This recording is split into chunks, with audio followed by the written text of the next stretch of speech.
Man, guys, today is a beautiful day to be a Katekyo Hitman REBORN fan. Outside is beaming.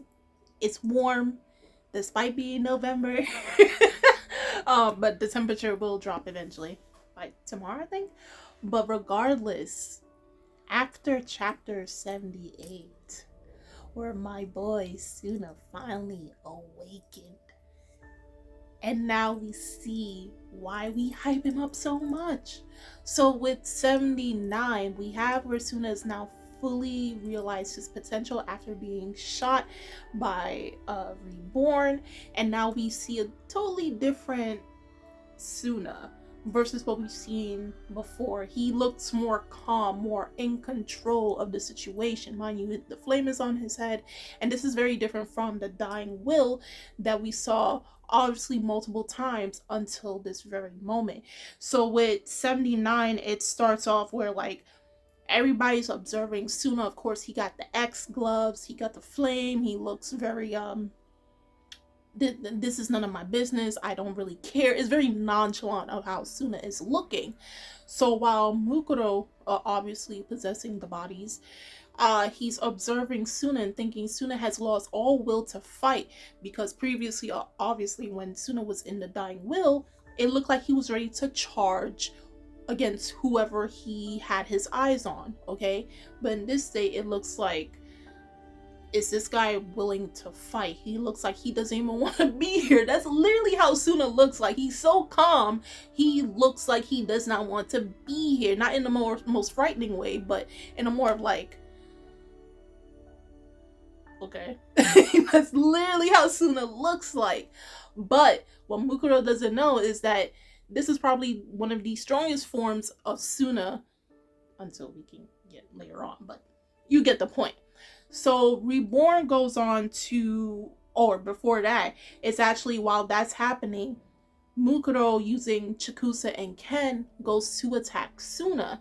And obviously you can tell the differences in this form, that as they're trying to come from behind of him, he grabs, I think it was Ken, by his face, elbows him, and then when he gets Ken tries to use the needles. Obviously it was an illusion, and then he runs in the direction where the real body is and takes him out.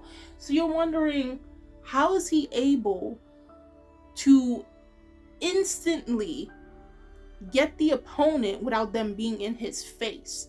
Come to find out, the differences between the dying will bullet and the bullet that Reborn shot Tsuna with for him to be in this state. So that was the dying will bullet, and the bullet that Reborn shot him with was the rebuke bullet.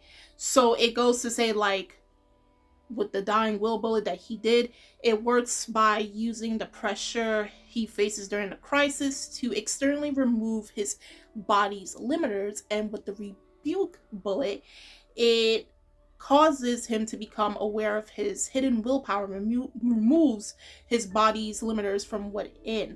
At the same time, it releases the limits he has in internal sense. So it's basically the rebuke bullet, and then you go further into seeing the fight between him, Bianchi. It's not really necessarily a fight, but between him and Bianchi and Gokodera, where they try to attack him. But every time they try to attack him, it looks more like Tsuna. You can't really tell because of the manga, but if you watch the anime version, it doesn't look like he's like taking in the hits, and it probably goes into play with rebuke. Like, he doesn't take the hits, but it's more like he's driving away the hits and hitting them in the critical pressure point, okay? In this state, his intuition is heightened. His instinct is heightened versus when he's in the dying will. And this version of dying will is hyper dying will. So things that he senses, or people's feelings, their will, he's able to sense it in a way that he was not able to when he was just in the dying will. Okay, because everything is coming from within. Everything is from internal. He's more in tune with his inner will or inner world versus where everything from the outside, from I guess you could say, from his pain sensors and all of that was removed. Okay, imagine someone having their nerves shot and they can't feel nothing that's hitting them. That's more of an external use versus things from the inside affecting him, if that makes sense. I'm trying to make sense of it because they'll show it, but for you to get a better understanding of that. So Tsuna's able to look within. It's more focused, highly focused from within, and then he's able to sense things on the outside because of it, from within out. So he beats, or he knocks out, Gokudera and Bianchi because of this new heightened sense of awareness. Okay, so while that's happening and they're knocked out, and obviously he beat Chikusen Ken, possessed Chikusen Ken, Mukuro finally gets back up. Okay, and we've seen so far most of his 6 attack modes, 6 paths, except for one, which he declares is actually the most dangerous path out of all of them, out of the 6, which is the path of humans. And it should be no shocker. People would probably assume, oh, it's hell or it's animals. But if you guys knowing that the world we live in, yeah, humans are pretty messed up, so it's pretty reasonable that the path of humans is by far the most dangerous path out of all the paths. It makes perfect sense, okay? So, and I do know in the anime, they did censor it a lot, I guess because it was showing like almost like prime time, so younger kids were watching it, but it's a lot more gruesome in the manga.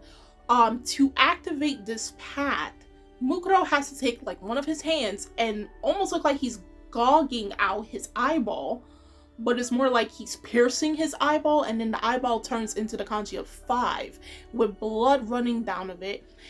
His skin looks like it's cracking just like when he was possessing the other 4 characters. I believe it was either his left or right, I think it was his right arm, turned completely black. So the part that was cracking goes down one complete arm, and the other arm, while still having blood, is like there was a dark spot going all the way down into his arm. Okay, so it shows how, I guess the best way to put it, it shows how damning the human realm is. It's pretty screwed up that he has almost like the most messed up look out of all the other paths. Like, he looks completely normal when he uses the other paths, but for the human path, he looks like he's about to turn into some form of demon or something of that sort, which is humans, and it looks the worst out of every other one. Okay, just so you know, because it is the worst path, it's also the strongest path.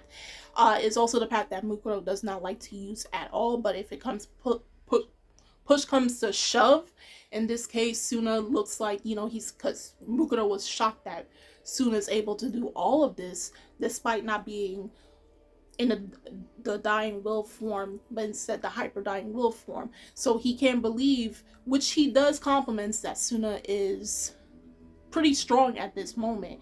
So while using this mode, you obviously see there is like a heightened black aura around him.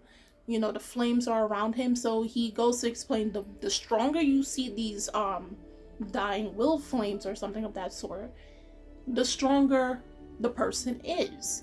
So he goes on the offensive and starts attacking Tsuna. Tsuna's getting hit. He looked like he getting bodied, because like, in this mode, this is the strongest that Mukuro ever is, okay?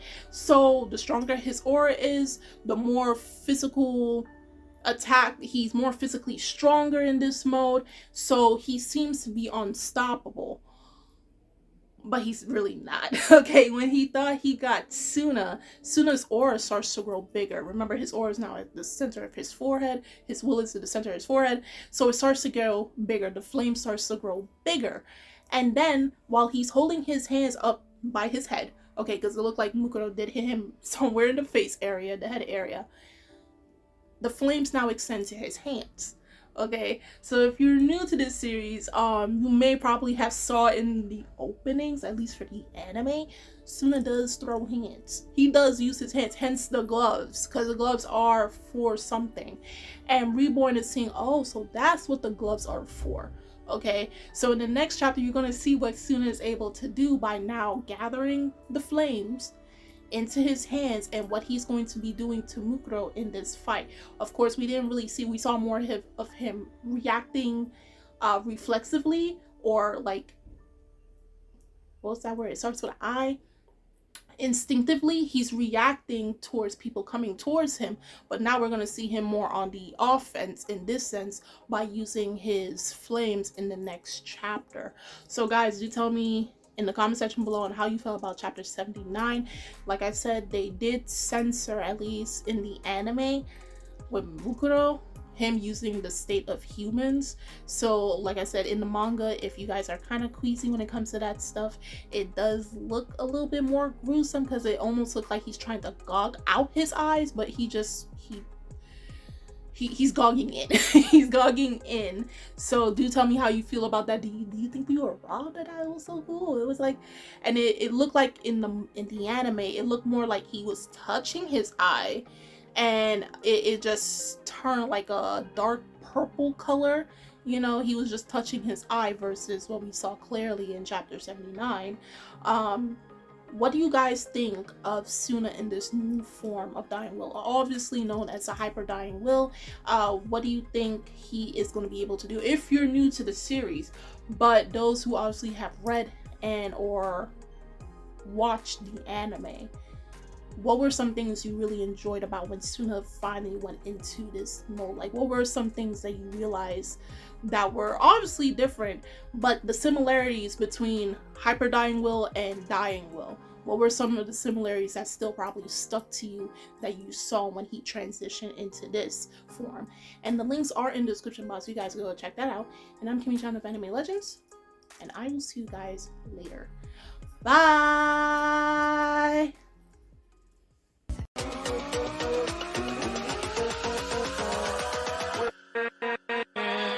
With